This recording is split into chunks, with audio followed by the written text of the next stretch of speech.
Greetings and welcome to Connecting with Intent Show. I'm your host Muhammad As. On this episode, we have a very special guest. She is friend in chief at Ignite AI, Betsy Tong. Please join me to give a warm welcome to our guest, Betsy Tong. Betsy, welcome. Hi there. Let me start with this. Where were you? What happened? Who were you surrounded with that inspired you to do what you do today? So, my name is Betsy Tong, and I build AI factories to help people get from thought to page or from idea to action using AI. My background is I was an executive in big tech. I've built huge supply chain manufacturing and other support operations of thousands of people, hundreds of millions of dollars. And now I do this using AI.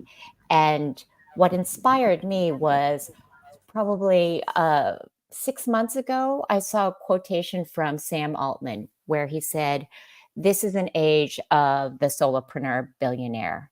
And the idea of this is not so much that about the money, although sure, $1 billion would be nice, but what it really says about the way that you can approach the market, build a business, write a book, whatever, very differently today than we could do even a year or two ago. And so, in the old world, for example, I wanted to write a book. I would have to find an agent, I would have to find a publisher, I would have to wait to get published. In the new world, using I built a book in 72 hours. And I'm very deliberate about saying I built a book because I did not use AI to write the book. I wrote it. But I built a book in 72 hours. I used Kindle publishing to get it online. And then within 6 days, it was a bestseller. And that's that's the edge. It's the edge, your brain on AI. And this era is truly, truly inspiring and amazing for anybody who thinks, gosh, what can I do? How can I reconceive the possible differently?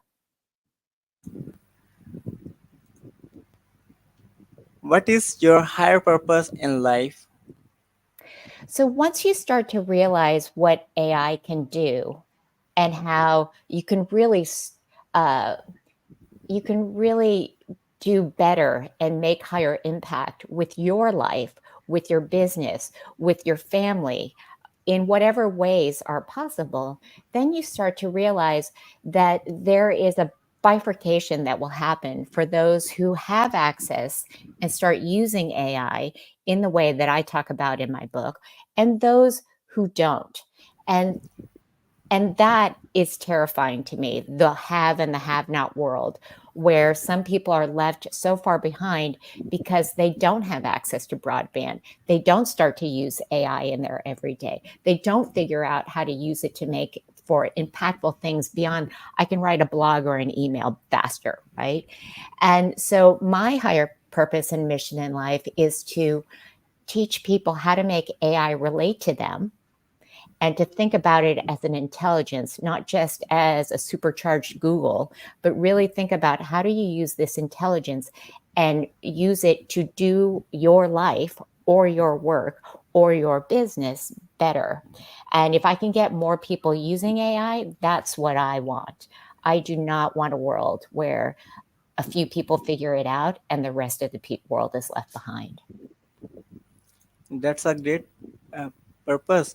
What have been top three greatest challenges that you have had to overcome? So I think your next two questions are about failures and challenges, and I sort of think of them in the same way.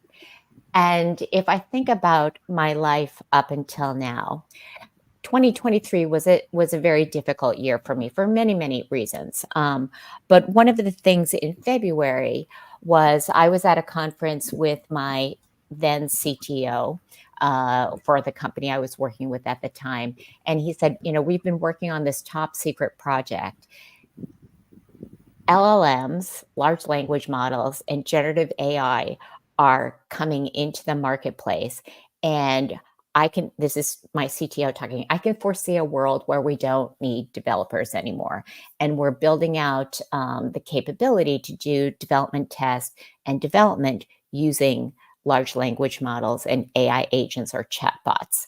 Now, this is a pretty radical thing for the CTO to say, because our business was working with banks and insurance companies on providing them DevOps engineering resources and architects to build out their digital platforms, right? And so that means that everything that we made money on was going, in his mind, was going away, and we had to plan ahead for it.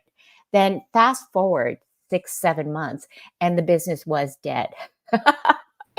And I was made redundant because there was no more business. And I thought, my gosh, what do I do with my life now? In the old mode, it was contemplating, how do I get my resume out? How do I find people that will talk to me? How do I find a job that I want to do? How do I find a company I want to work for? That, those were some very dark days in thinking about that. And what happened is, just out of luck, I happened to go to be at a networking event, and I met a really brilliant fellow, too, Gretchen Tausch and um, uh, Peter Swain of ROAI Mastermind.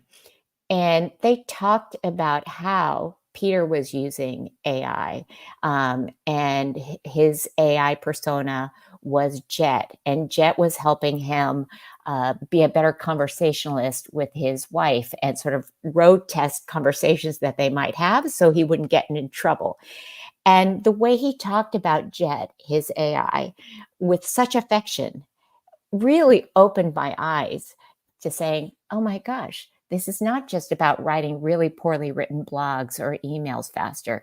There's something different here. And that led me on a whole different path that would not have been possible a year ago. And because I had the time and because I was unemployed at the time, I really could dive in and figure out, how do I make this useful and how do I make it impactful? And now, how do I do this for clients and for businesses that realize they have to reframe how they do what they do. And it is not about outsourcing your development team, but think about the idea of a really smart biotech engineer. In the old days, he or she would have had to get employed by a large pharma company to spend billions of dollars doing research to develop a drug that cured cancer. Well, what if using AI, you can create the proteins that are the basis of that drug within minutes? Like, are you going to worry? Like, oh, what does that do when you can do that? What does that mean? The big question everybody asks about is, how do I protect my IP? Well, if the whole world's knowledge and insight is at your fingertips, and you can create the proteins that create the drug and get you to market in the space of months rather than years, are you going to care about your IP? Or are you going to care about getting to market? Right?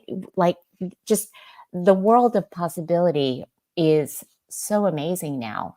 And the challenge in life is, how do you figure this out for yourself? And how do you not let other people gatekeep you and your possibility? What is your greatest failure story? What did you learn and how did you recover from it? So I would say that I've had many, many failures in my life. And I don't know if I have a greatest hits of failures. I think, I think that I'll tell you a personal story that was a failure. One of the things that was very difficult in the last couple years, is my father started down the path of cognitive decline and is in early stage dementia, we didn't recognize it for what it was, because I think most people think about cognitive decline, and they think about some little old man wandering the streets in his underwear because he can't find his way home. Well, sure, that might happen at some point, but in the early stages, what often happens is that your father or your mother or your loved one, they lose the ability to make decisions. And it's not that clear that that's what's happening, or they lose the ability to get words out and to say things. And so in this period where my dad was heading down the decline, we didn't know that what it was. And he was also getting in a lot of financial trouble, and was getting manipulated uh, by his girlfriend, about his family and his money. And my brother and I got into a lot of conflict at that time. And for many, many months, it was full on war where he was threatening me, and I was fighting back. And that to me, you know, at some point, I read a book called Holding the Calm, and it talked about the idea that in the West, at least, when we fight to win, right? We assume that data and logic is going to win the day, and that our argument has better data and logic than the other person's. And one of the things I realized when I read that book, and then I realized the conflict I was in with my brother, is I was thinking about it completely wrong. My brother is going to be my brother for the rest of my life. So let's say we have 40 or 50 years together. That is not the relationship I wanted with my brother. And so I shifted my mindset about winning the argument against my brother to saying, my prime objective is my brother. And how do I make sure that he is in my life and that we rebuild the trust that has been destroyed? And how do I rethink how I engage with him, regardless of what he does, so that we can have a relationship?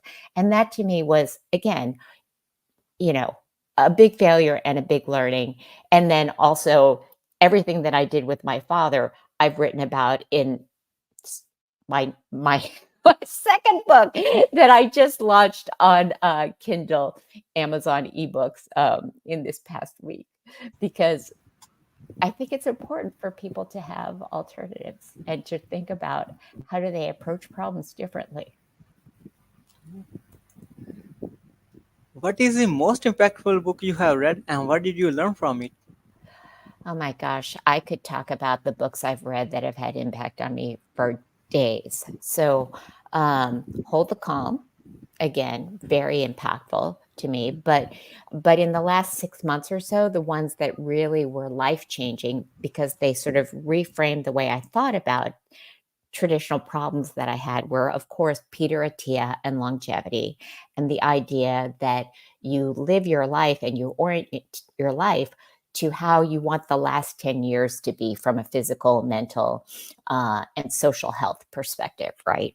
And then, um, and then in terms of reshaping my approach to work and what is important in life, it was reading again Tim Ferriss' 4 Hour Work Week, and Noah Kagan's The $1 Million Weekend, because they are very, like, they are brilliant hackers, and hackers in the sense of Tim Ferriss always thinks about how do I hack the system to live a better life and live a fuller life.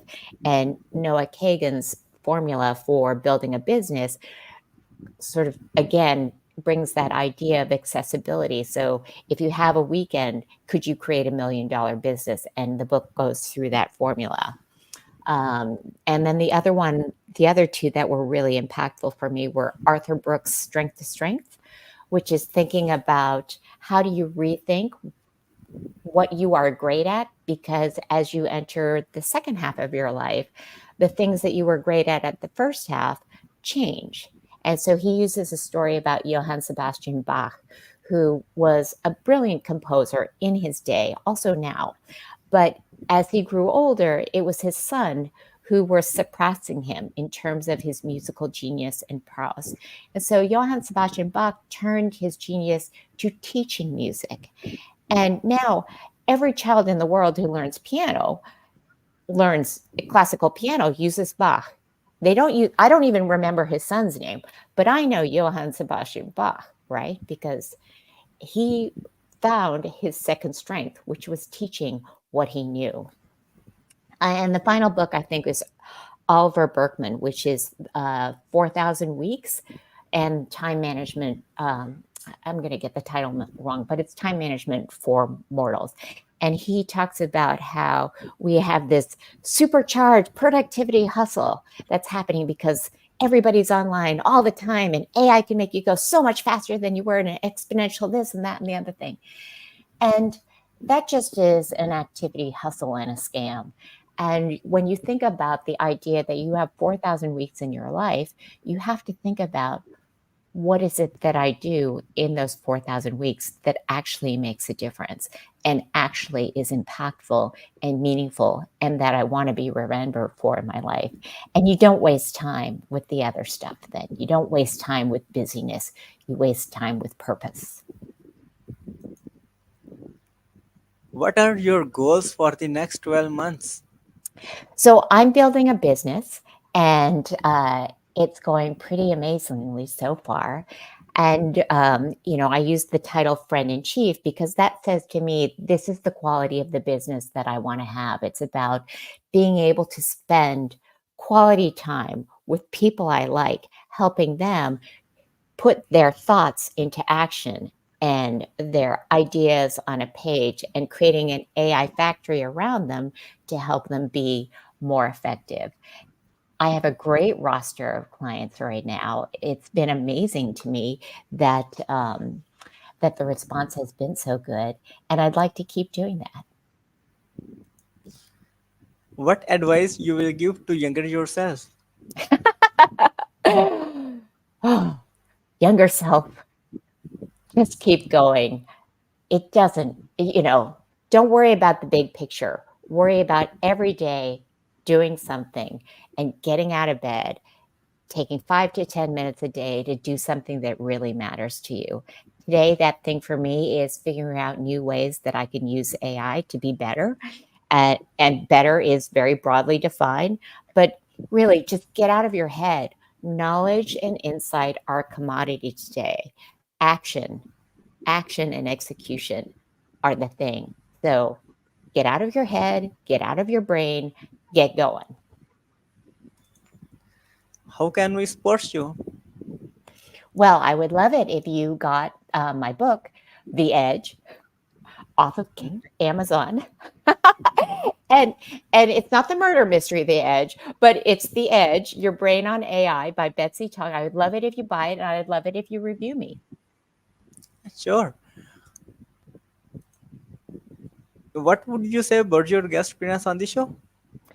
You're such a gentleman, and I really appreciate having you having reached out to me and found me. I think that this is an amazing time for solopreneurs like you who find a niche and who find a purpose and a value that you can deliver.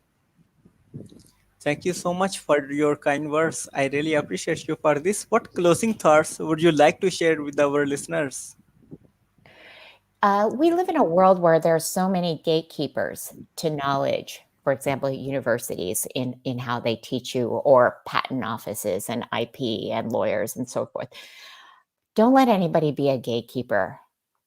Don't let anybody be a gatekeeper to your access to knowledge. It's all there for you on AI. It's all there. When you can access the world's knowledge within seconds, what will you do with it? Yeah. And thank you so much, Betsy, for your for sharing your wisdom with us today on the behalf of connecting with the intent community and our entire team. We really appreciate you. This is Muhammad Awais. Until the next episode, all good wishes. Thank you so much.